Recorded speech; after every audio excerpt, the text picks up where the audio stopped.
He just hadn't logged them, but he insists that's not the case.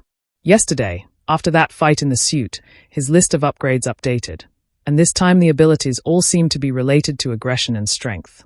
Clearly, that shows the rage suit is focused on offensive skills, and now it's confirmed the suits have a kind of emotional release mechanic, which gets him excited. And there's still plenty of room for him to get stronger. Then Ain sets her food down, stands up, and says she wants to start training with him.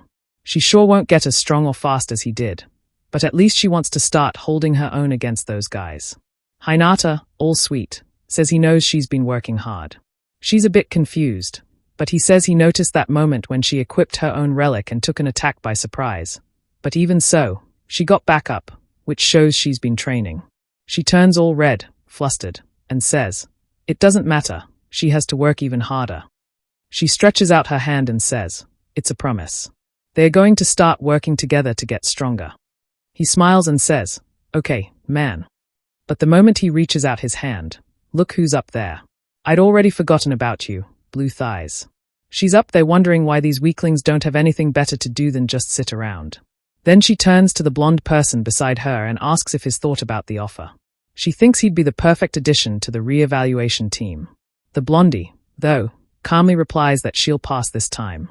Shizuku then turns and says that's fine, but if she changes her mind, just let her know, there's still plenty of time until the date. Blondie is distancing herself because those three in her group seem to be friends with the guys who were expelled. She's sure Shizuku knows this, so why is she still willing to be surrounded by those people? A glance outside shows our boy having fun with his wife while thinking that Shizuku is putting herself in unnecessary danger.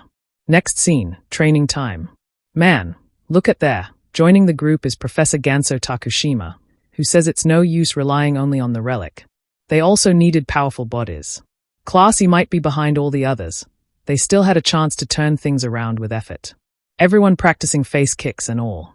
Our boy is hyped seeing the progress, and someone who's enjoying seeing his performance is Takeyuki off to the side. In the classroom, the teacher says the re-evaluation exam is coming soon. He says he has to be honest. If they don't get a good result in this first one, the chance of changing classes later is extremely low.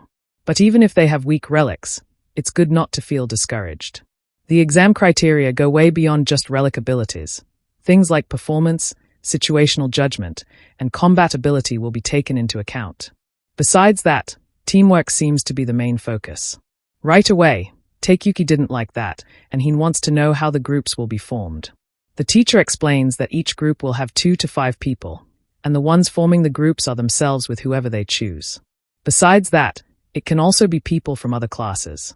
Right then, Takeyuki angrily says he must be joking. Who would want to team up with people from Class E? The teacher says the test starts right there, in their ability to recruit other people and show the value they have. That's because the academy exists to train students to become big-time members of the top guilds, and in guilds, obviously, team combat is essential. So it's a skill they'll have to develop whether they want to or not. If he doesn't want to stay in Class E, then he better work hard, find a good group, and get a good evaluation. Takeyuki, however, is just standing there pissed, thinking that ever since he got into this damn class, things have never gone right. And looking at our boy, he knows he's stuck in this place because of that bastard. After class, obviously, Ain is already asking what they are going to do. He asks what she's talking about, and she says they need to find more people for the team besides the 2 of them. Clearly, she already included herself, right? But the happiness ends when Takeyuki shows up and calls out to him, asking if he really thinks he has any chance. Who in the academy would want to team up with the weakest person in this place? Ain and the 2 aren't really caring much. Suddenly, the guy grabs him by the collar and says he's been getting too full of himself lately. It was time for him to go back to being a useful person and go fetch his lunch. But man, Hinata is not really into that and tells him to go get it himself. The guy tells him to repeat that. Then he turns to Ain and asks if she's really going to side with this guy just because Corey got expelled from school. She answers yes and wants to know what the problem is. Besides that, she's sure he'd be a way more useful teammate than Takeyuki. The guy is fuming. She asks if Hagen doesn't agree with her. Back in the room, Takeyuki is kicking the table, dying of rage and asking himself, that bastard really thinks he's better than him? He tells himself to calm down, and he takes a deep breath. He calls out to his friend, who asks, "What's up, friend?" In quotes, right. He comments about some of the students who got hurt and even died during the re-evaluations.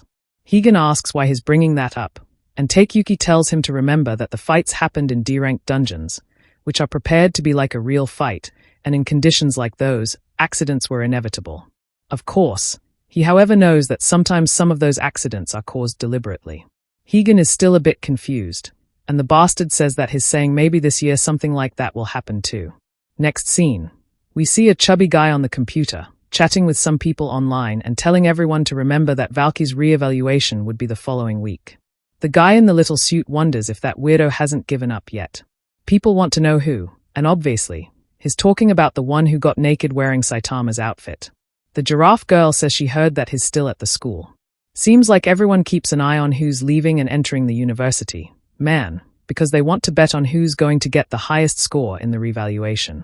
As expected, Shuzuko, with a really annoying chubby girl, are at the top of the betting ranking, alongside Saki Shirhane, that little blonde. These two, in general, are expected to stay at the top. And of course, way down at the base of the pyramid is our dear Hinata, with a multiplier of 137 to 1.